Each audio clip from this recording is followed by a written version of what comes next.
Welcome students, Mr. Bockold here. In this video, I'm going to go over strategies for concluding your essays and titling your essays.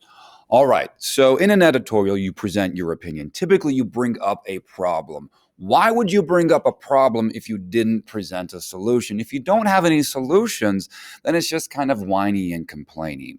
So one of the best ways to end an essay like an editorial is to propose a solution and invite your readers a call to action. So what can you ask your readers to do differently or to think differently as a result of reading your piece? So what we're going to go over today are 5 students' conclusions and see how they invited their readers to action at the end of their essays.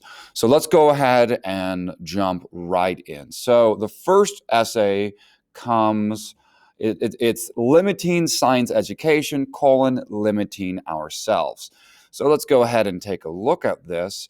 And in this essay, James, who was one of the winners in 2019, talks about how in his science classes, he's never really been interested and he wants more of the stories of the science and not just the conclusions of science. He found the stories just as fascinating and as compelling than the actual conclusions themselves. Excuse me. So let's see how he ends. So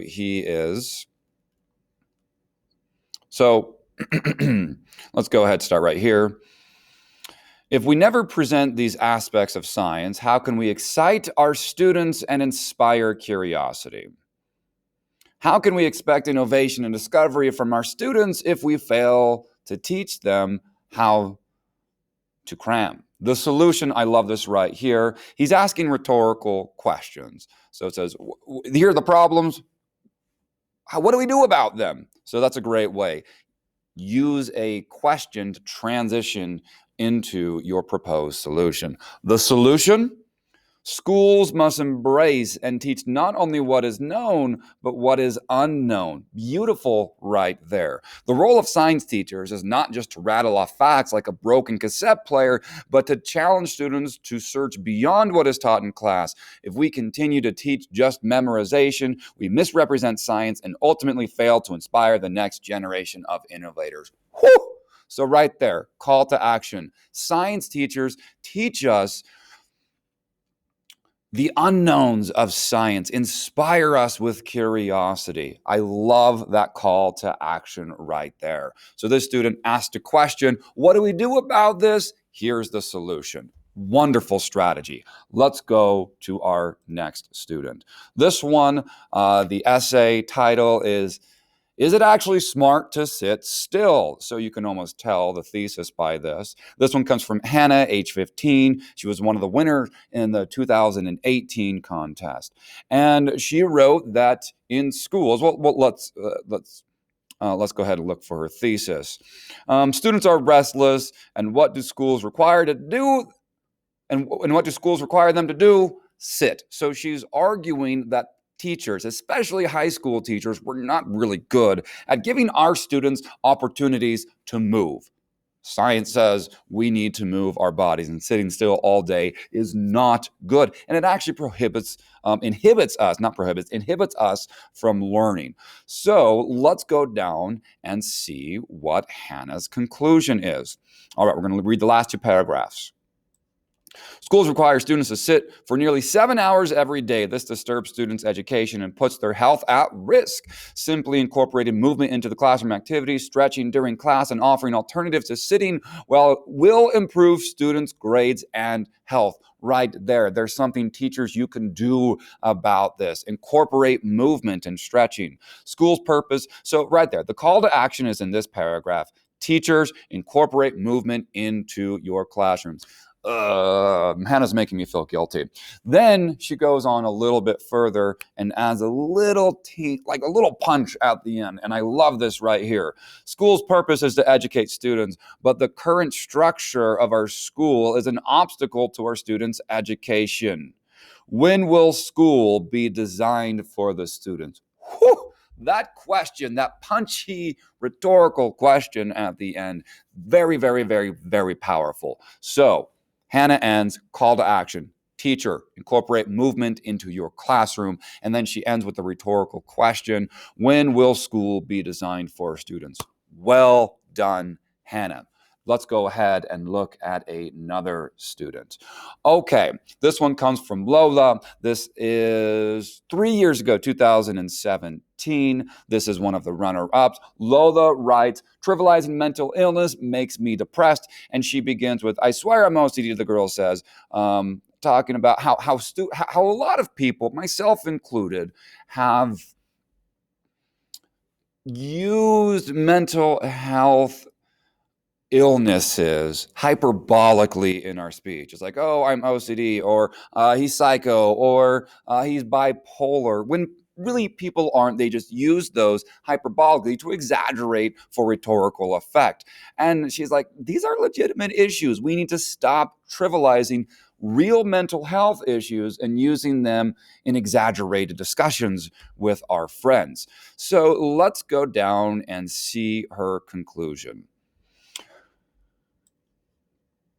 Although there are many things that lead to the stigmatization of mental illnesses and many reasons for treatment barriers, the trivializing of these conditions through jokes and minimalization of the severity of the conditions is contributing to the exacerbation of the problem. And then a very simple call to action, asking her readers, inviting her readers to change their behavior as a result of what she has written. It can be easily addressed through increased understanding of the words we use to describe experiences in ourselves, recognizing how serious these disorders are, and choosing not to use them as merely descriptors of an exaggerated situation is one small step to a society where stigma won't prevent those from getting the treatment that they need. Dear readers, please stop using these words in casual, colloquial, hyperbolic ways. Very simple call to action. Let's go ahead and look at another one. This comes from Faith Christiansen, who was in my class just a few years ago. She sat right over there in my English 10 class and right there when she was in my English 1010 class. She wrote about how we're the generation of self-deprecation and about how we love to make fun of ourselves. Notice how she concludes her essay. She invites her readers. Once again, it's a call to action. So let's go down. And she says right here, her call to action. So be different, but more healthily. Know and advertise that it is okay to love yourself.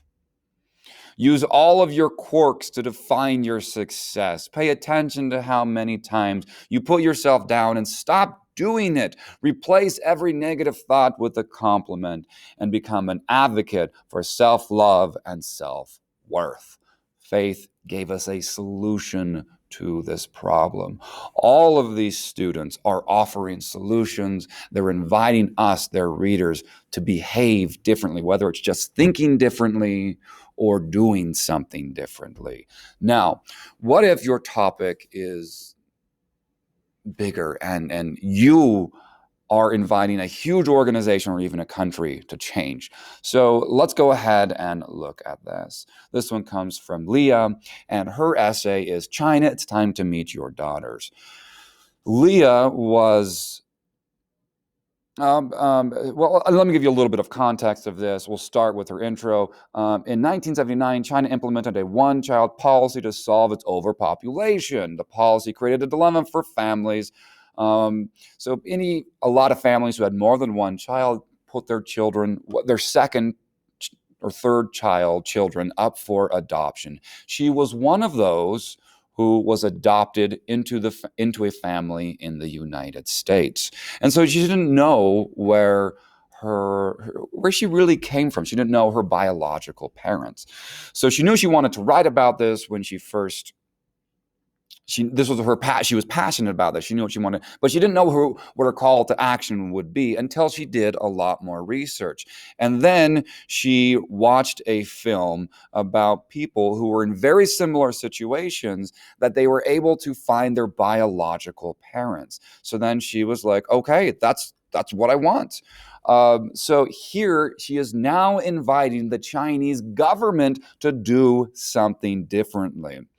And she says, um, right here, the Chinese government took these things from me, and in 19 and 175,000 others. It's time they try to make amends. And I don't want just a generic letter saying we're sorry. She goes further. She invites the Chinese government to go further. I want a letter with my genetic information. The government should set up a program where families could submit their DNA and approximate date of birth of their child and their Providence district, giving Chinese adoptees a real chance to find the parents that were forced to give them away. So she is asking for real solutions where the government to actually create policies and programs where she can find her biological parents. I dream of meeting my biological family, and I think the Chinese government owes me an opportunity to make that happen. Wow, well done. So, your last few paragraphs.